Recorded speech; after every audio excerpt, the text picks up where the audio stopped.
सम्मानित शिक्षक साथियों, आप सभी को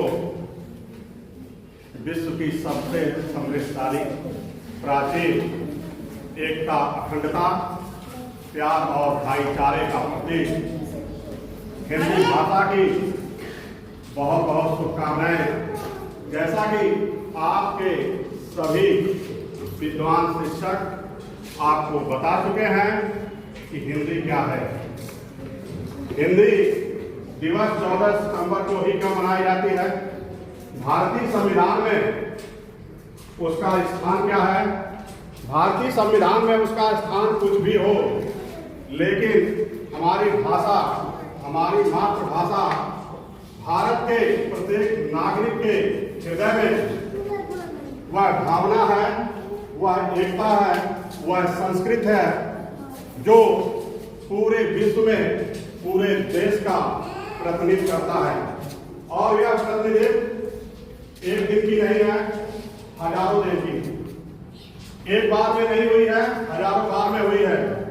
यदि आप ये सोच रहे हैं कि हिंदी हमें मुफ्त में आती है, हिंदी को हम मुफ्त में जानते हैं, तो जो मातृभाषा होगी, जो पेरेंट्स की, जो माता पिता की भाषा होगी, वह निश्चित तौर पर आप जानेंगे।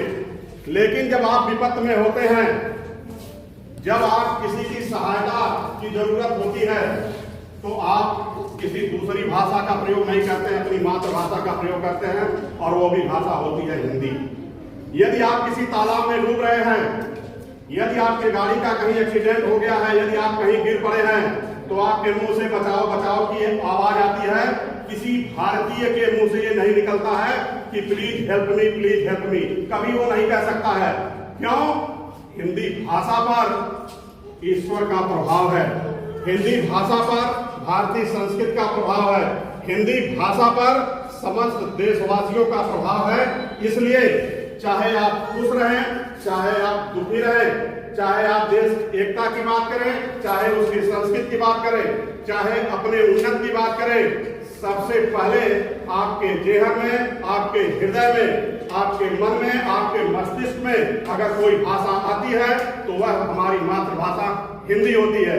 और हिंदी का जो व्यापार है, हिंदी का जो प्रसार है, हिंदी का जो विस्तार है, वह पूरे विश्व में किसी से छिपा नहीं है। आपके जितने भी अभिनेता हैं, जितने भी नेता हैं, कोई ऐसा नहीं होगा कि भारत की भूमि पर बैठकर, भारत की भूमि पर खड़ा होकर, चाहे वह लाल किले से हो, चाहे विधानसभा से हो, चाहे किसी चौराहे पर हो, चाहे किसी सभा में हो, सभी लोग आपको मोहित करने को, आपको बताने के लिए, आपको समझाने के लिए जिस भाषा का प्रयोग करते हैं वह भाषा हिंदी है। इसलिए यदि आप देश की एकता चाहते हैं, आपस में भाईचारा चाहते हैं, तो भारत की हिंदी को आप कभी मत भूलिएगा।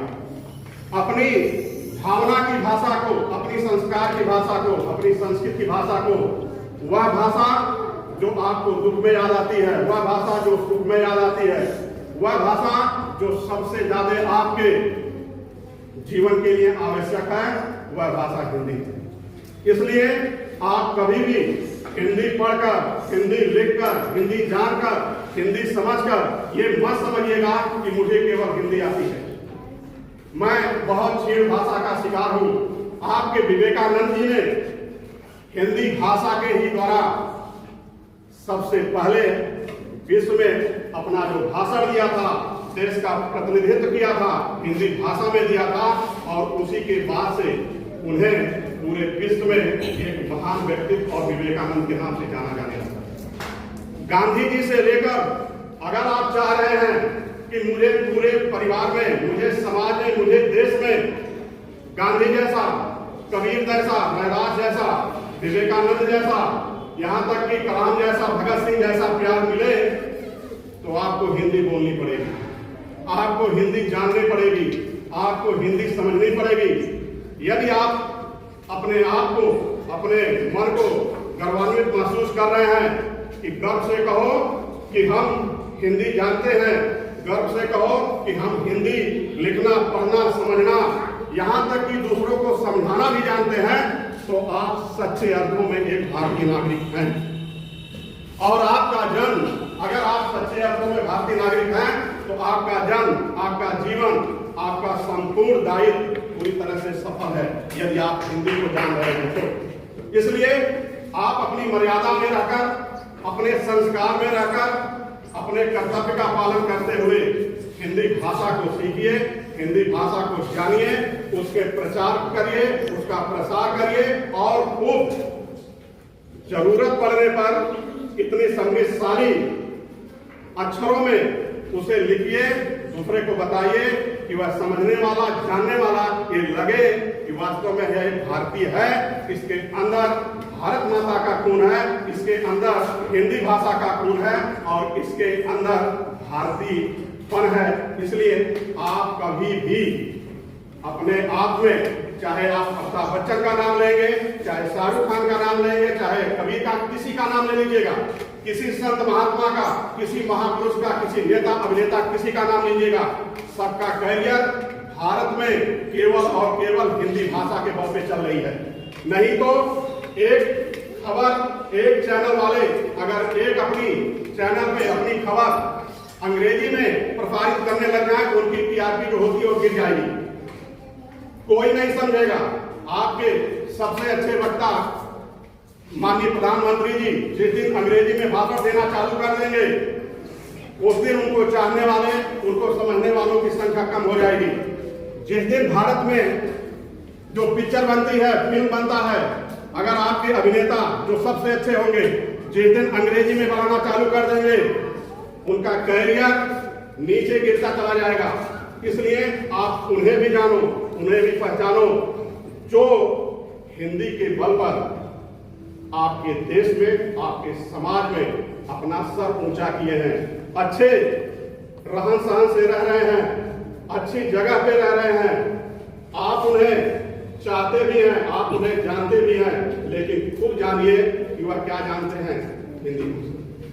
बहुत सारे लोग यहाँ पर आए हैं, आप चले जाइए वृंदावन में, बहुत सारे विदेशी आते हैं, आपके वाराणसी में आते हैं, लेकिन वह भारत के, वह वृंदावन के, वह कन्हैया के, वह घाटों के साथ वाराणसी के होकर रह जाते हैं। इतनी समृद्धशाली हमारी भाषा है, इतना अच्छा हमारी संस्कृत है, इतने अच्छे हमारे संस्कार हैं। इन्हीं बातों के साथ लड़का एक कह रहा था, कोई कुमार विश्वास की लाइन थी उससे कट गई थी, मुझे वो याद है।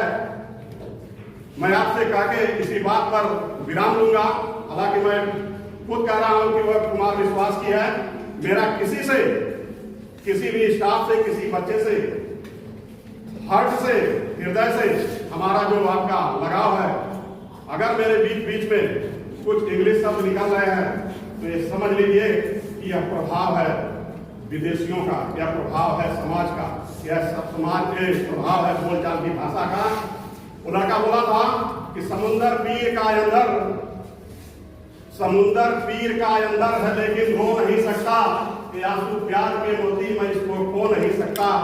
मेरी चाहत का दुल्हन तू बना लेना मगर सुन ले, जो मेरा हो नहीं पाया किसी का हो नहीं सकता, किसी का हो नहीं सकता।